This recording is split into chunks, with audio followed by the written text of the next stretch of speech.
बिहार विधानसभा चुनाव 2025 में राजनीतिक घटनाक्रम अपने चरम पर है।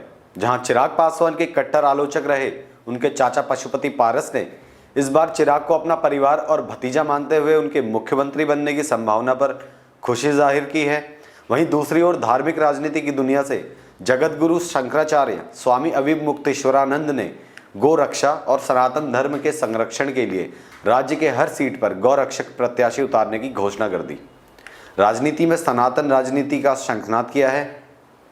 ये दोनों घटनाएं बिहार की राजनीतिक और सामाजिक सियासत को नए आयाम दे रही है।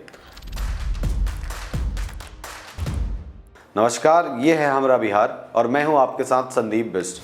सबसे पहले बात करते हैं चिराग पासवान और पशुपति पारस के राजनीतिक समीकरण की। बिहार की राजनीति में पासवान परिवार की अहम भूमिका है।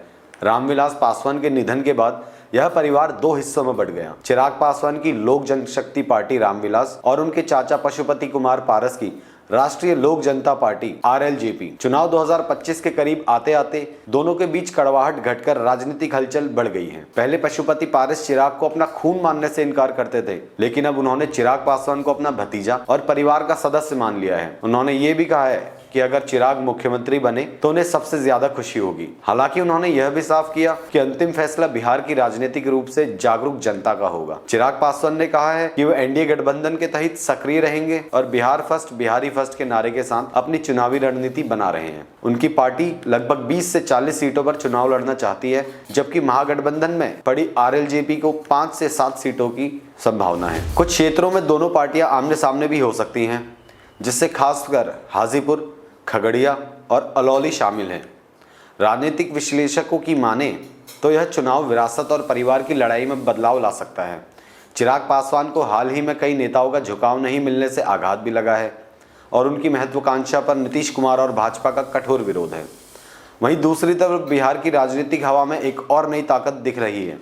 जगत गुरु शंकराचार्य स्वामी अविमुक्तेश्वरानंद ने बिहार विधानसभा चुनाव 2025 में सनातनी राजनीति का शंखनाद कर दिया है। जी हाँ, उन्होंने सार्वजनिक रूप से यह घोषणा की है कि वो गौ रक्षा और सनातन धर्म के संरक्षण के लिए बिहार के हर विधानसभा क्षेत्र में गौ भक्त निर्दलीय प्रत्याशी उतारेंगे। उनका यह कदम बिहार की चुनावी राजनीति को धार्मिक और सामुदायिक सामाजिक मुद्दों पर केंद्रित करने की दिशा में एक बड़ा प्रयास है। शंकराचार्य ने मतदाताओं से विशेष अपील की है कि केवल उन्हीं उम्मीदवारों को वोट दे जो गौ रक्षा और सनातन धर्म के प्रति सच्चे और प्रतिबद्ध हो।